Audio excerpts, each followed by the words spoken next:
Hello everyone, welcome to our channel Education Hotspot. So here in this video, we are continuing with our JKPSC 10+2 Sociology lecture, जहाँ पे हम अपने concept को MCQ के through cover कर रहे हैं. दिस इज़ पार्ट नंबर 21, यानी कि अब तक हम 200 क्वेश्चन डिस्कस कर चुके हैं. ये पार्ट नंबर 21 है. अगेन इसमें थोड़े फैक्चुअल क्वेश्चन रहने वाले हैं, तो वीडियो की लेंथ छोटी रहेगी. जल्दी बस मैं आपको कंसेप्ट बता के क्वेश्चंस 10 क्वेश्चंस कंप्लीट करूँगी. Rest you all know. अगर वीडियो पसंद आ रही है तो do let me know in the comment box. Video को लाइक करें and share it with all your friends. So yes, आज के पहले क्वेश्चन पे मूव करते हैं. अब बाकी आपको किसी टॉपिक पे डाउट है, जैसे अदर स्टूडेंट आर टेलिंग, तो उनके डाउट को पहले ले रही हूँ. तो आपको जो भी डाउट है आप मुझे कमेंट कर सकते हैं before your examination, so that I will try कि मैं आपके डाउट को रिजॉल्व कर पाऊँ. तो आज की क्लास का फर्स्ट क्वेश्चन जो है, the silent valley movement in Kerala was aimed at. मैं देखिए सीधे आंसर्स पे बात कर रही हूँ. आप लोग जब क्वेश्चन पढ़ेंगे तो आपको ऑप्शन दिख रहे हैं, आप पढ़ लीजिएगा. पीडीएफ मैंने टेलीग्राम एजुकेशन हॉटस्पॉट के टेलीग्राम पे भेज दिए, वहाँ से आप देख सकते हैं. मैं सीधा आंसर पे बात कर रही हूँ. तो सबसे पहले तो एक क्वेश्चन अगर इस तरीके से पूछे, साइलेंट वैली मूवमेंट कहाँ पे था, कहाँ से एसोसिएटेड था? केरला से.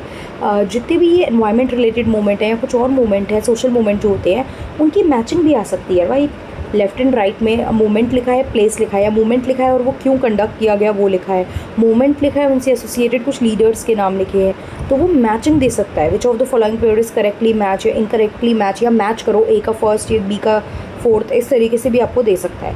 तो अब यहाँ पे अपने क्वेश्चन पे आते हैं. साइलेंट वैली मूवमेंट जो केरला में था, वो किस चीज़ पे फोकस कर रहा था? वो अब जो hydro electric project rain forest में बनाए जाने की बात चल रही थी, उसको अपोज कर रहा था. राइट. रेन फॉरेस्ट पे जब आप कोई चीज़ बना रहे हो तो इट मीन्स आप फॉरेस्ट को हार्म करोगे, आप ट्रीज़ कट करोगे, डिफॉरेस्टेशन होगा, क्लाइमेट में इम्पैक्ट आएगा, नेचर हार्म हो रहा है. जैसे कि अभी रिसेंटली हम देख रहे हैं, बिहार में एक जगह अलॉट की गई है अडानी ग्रुप को at ₹1 lease for around I think कुछ 12-25 सालों के लिए, जहाँ पे वो अपना एक पावर प्लांट बनाएंगे. तो उस पावर प्लांट की वजह से लैक्स जो ट्रीज़ हैं वो कट होंगे, लोगों को डिस्प्लेस करना पड़ रहा है. कुछ लोग रहते हैं उनको ऑल्दो मुआवजा दिया गया, ऐसा नहीं बिल्कुल ही हटा दिया गया है, बट यही डेवलपमेंट एंड एनवायरनमेंट का क्राइसिस जो है वो हमें देखने को मिलता है इन सब चीज़ों की वजह से. नेक्स्ट आता है द टर्म रिस्क सोसाइटी. ये किसने कॉइन की थी? तो रिस्क सोसाइटी वॉज, सीधा बता रही हूँ answer, it was by Ulrich Beck. Right. Risk society was by Ulrich Beck. Risk society में वो बात किसकी कर रहे हैं? रिस्क सोसाइटी, ये इनकी एक बुक थी, 1986 में आई थी, उल्रिक बेक की. ये कह रहे हैं कि मॉडर्न जो सोसाइटी है, आजकल की जो सोसाइटी है, वो ज़्यादा ऑर्गेनाइज हैं और ज़्यादा मैनेज तरीके से रिस्क को प्रिवेंट करती हैं. मतलब आप अपने रिस्क को पहचान के उन्हें कम करने की, उन्हें मिटिगेट करने की कोशिश करते हो. और रिस्क में भी वो स्पेशली वो रिस्क कह रहे हैं जो साइंस एंड टेक्नोलॉजी या इंडस्ट्रियलाइजेशन की वजह से आते हैं. जैसे इंडस्ट्री इस्टेब्लिश कर रहे हो तो एनवायरनमेंट को लेके इशू आ रहा है. राइट. टेक्नोलॉजिकल डेवलपमेंट की बात कर रहे हो तो अगेन जैसे कि अब आप हिली एरियाज़ में डेवलपमेंट कर रहे हो, टेक्नोलॉजी लेके जा रहे हो, वहाँ पे आप ब्रिजेस, फ्लाईओवर्स, रोपवेज, ये सब बनाने की बात कर रहे हो, तो उससे भी क्लाइमेट पे इम्पैक्ट पड़ रहा है. तो इस तरीके के जो टेक्नोलॉजी, साइंस, इंडस्ट्रियलाइजेशन की वजह से जो रिस्क आते हैं, उसकी बात यहाँ पे उल्रिक बेक जो है वो करते थे. Who was the prominent leader of Narmada बचाओ आंदोलन? क्या था? मैंने आपको बताया था कि लीडर को लेके क्वेश्चन आ गया. मेधा पाटकर, याद रखना. नर्मदा बचाओ आंदोलन मैंने आपको बताया था, नर्मदा रिवर पे डैम बन रहा था, उसके लिए ये आपने यहाँ पे मूवमेंट किया था. बिकॉज जब डैम बनते हैं, डैम्स की वजह से डिस्प्लेसमेंट भी होती है, तो that was the main reason. तो यहाँ पे जो मेन लीडर थी वो थी मेधा पाटकर. चिपको मूवमेंट में सबसे ज़्यादा इंपॉर्टेंट नेम सुंदरलाल भगोना. मैंने पहले ही बोला है, मैं टाइम वेस्ट नहीं करूँगी, सीधे फैक्चुअल क्वेश्चन है. I am coming straight to the point. Matching आ सकती है, जैसे वहाँ पे आपने देखा नर्मदा बचाओ में नाम आया हमारे पास किसका? मेधा पाटकर का. चिपको में नाम आया सुंदरलाल भगोना का. और इस तरीके के कुछ क्वेश्चन मैं आपको पहले भी करा चुकी हूँ. Then which movement oppose the use of genetically modified seed in India? ये कौन सा मूवमेंट कहता था कि आप जो नेचुरल तरीके से जो है वही एग्रीकल्चर पे जाओ, genetically modified seeds, GM crops का यूज़ मत करो. नर्मदा बचाओ तो आपको पता है किस चीज़ के रिगार्डिंग था, एपिको ट्रीज़ को हक कर लिया था, वही कर्नाटक जो साउथ में हुआ था चिपको की तरह. तहरी डैम प्रोटेस्ट भी आपको पता है कि सीड्स के रिगार्डिंग तो नहीं है, डैम है ये यहाँ पे, तो क्लियरली समझ में आ रहा है. तो अगर आपको नहीं भी पता तो भी आप सीधा आंसर पे पहुँच सकते हो. That is Navdanya movement. Right. Navdanya movement कुछ सुना नहीं लग रहा है, तो अब आप इसको सुन लेंगे और समझ भी लेंगे. नवदान्या मूवमेंट जो है ये एक इंडिया के एनवायरमेंटल और फार्मर राइट्स के बारे में बात करता है, जो बायोडाइवर्सिटी कंजर्व करने की, ऑर्गेनिक फार्मिंग की और सीड सोवरेनिटी की बात करता है. इसमें डॉक्टर वंदना शिवा जो एक एनवायरनमेंट एक्टिविस्ट है, इको फेमिनिस्ट है, इनका नाम हमने पढ़ा था जब हम इको फेमिनिज्म के क्वेश्चंस ले रहे थे। उन्होंने इसको स्टार्ट किया 1987 में under the research foundation for science technology and ecology. अच्छा, अब पूछा जाए नवदान्या मूवमेंट से एसोसिएटेड नेम, तो हमारे पास एक नाम है यहाँ पे वंदना शिवा। इन्होंने बोला जो देसी बीज है, नेटिव सीड्स हैं और ट्रेडिशनल परंपरागत आपके जो खेती के तरीके हैं, मेथड्स हैं, उन पे जाओ, उनको करो। जीएम क्रॉप को मतलब जीएम क्रॉप्स को यूज़ मत करो, जेनेटिकली मॉडिफाइड को, और ऑर्गेनिक एंड सस्टेनेबल एग्रीकल्चर को प्रमोट करो। आप ऑर्गेनिक एग्रीकल्चर की बात करो और इस तरीके से एग्रीकल्चर की बात करो जो लंबे समय तक सस्टेन कर सके। क्लियर? नेक्स्ट देखते हैं, विच movement highlight the negative impact of deforestation on tribal community in Bihar, जो अब झारखंड का पार्ट है।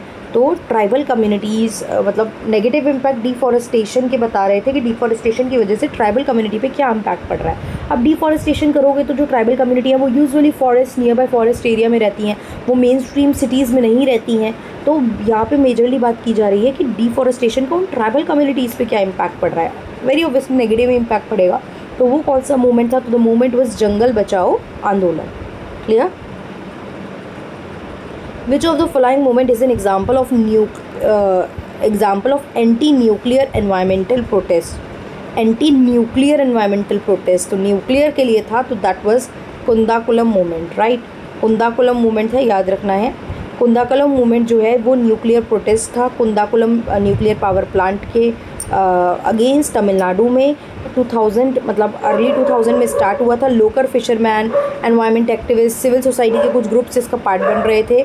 यहाँ पे ये बात कर रहे थे कि भैया एनवायरनमेंट को रिस्क है इस पावर प्लांट की वजह से, जो रेडिएशन रिलीज़ होगी पावर प्लांट की वजह से उससे 1000 लोगों को नुकसान हो सकता है।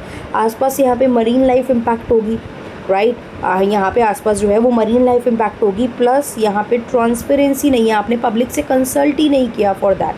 तो कंदाकुलम जो था प्रोजेक्ट वो था क्योंकि पीपल अपोज कर रहे थे पावर प्लांट की वजह से एनवायरनमेंट को, ह्यूमन बींग्स को, मरीन लाइफ को, सबको नेगेटिव इम्पैक्ट फेस करने पड़ सकते हैं।